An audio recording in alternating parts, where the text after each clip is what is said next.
28 ans à peu près.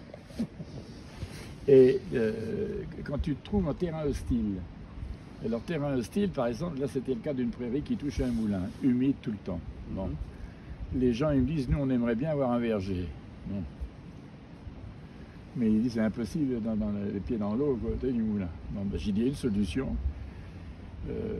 3 ou 4 brouettes de terre à l'endroit où les trucs. Donc on dessine à peu près l'endroit du verger, on met 4 brouettes de terre, j'ai dit vous plantez sur le dessus, cachez les racines, un tuteur, et j'ai dit maintenant c'est à l'arbre de se démerder de trouver où est-ce qu'il va vivre. Il est au-dessus de l'eau. Nous on l'a planté au-dessus de l'eau. Oui, bien sûr. Alors lui, qu'est-ce qu'il va faire? Il va longer, il va trouver une saignée au-dessus, il va trouver l'endroit. Si par contre tu fais un trou et que tu dis, moi je veux qu'il soit là, bah, les 2 pieds dans la piscine, tu crèves. Les plantes, elles s'adaptent. Tu te rends compte que dans Paris, les plus beaux arbres ont le métro en dessous. Oui. Où est-ce qu'ils bouffent? Où est-ce qu'ils peuvent bouffer quand tu vois tout ce qu'il y a sous terre? Mais eux, ils ont trouvé la solution. Des fois, ils sont à 10 cm de toi dans le bistrot, ils s'occupent pas de tout ça, ils se démerdent. Donc une plante, quand tu as un terrain hostile, une terre glaise, infernale, rien poussé, la bonne solution, c'est de dire, je fais un tas de terre normale et du terreau, enfin sans aller exagérer, mais enfin, tu fais chose de propre, sur une butte de terre, ouais.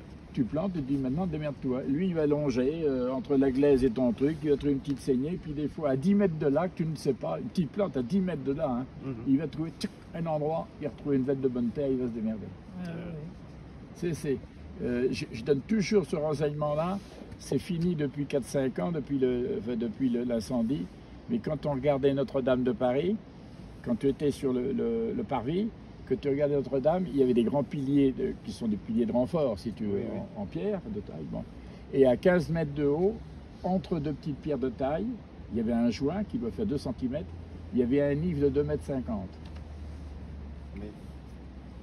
Donc l'IF, lui, qu'est-ce qu'il a fait? Il a dû trouver une mini fissure du millionième de micron qui est descendue les 15 ou 20 mètres, qui a pris la terre et qui a chopé l'eau dans la Seine.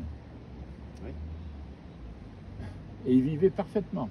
On l'a coupé parce que le monument historique, on trouvait que c'était pas bien, c'est d'accord. Et en plus, lui, quand il grossit, c'est plus fort que les monuments historiques. Bien sûr. Lui, quand il grossit, tout le monde explose. Il n'y a pas de limite. C'est ce que les gens ne comprennent pas aussi, c'est que la plante est plus forte que l'homme et que l'hydraulique. Hein. Ah bah oui. Et ben donc, ce truc, il a vécu comme ça, avec un mycélium.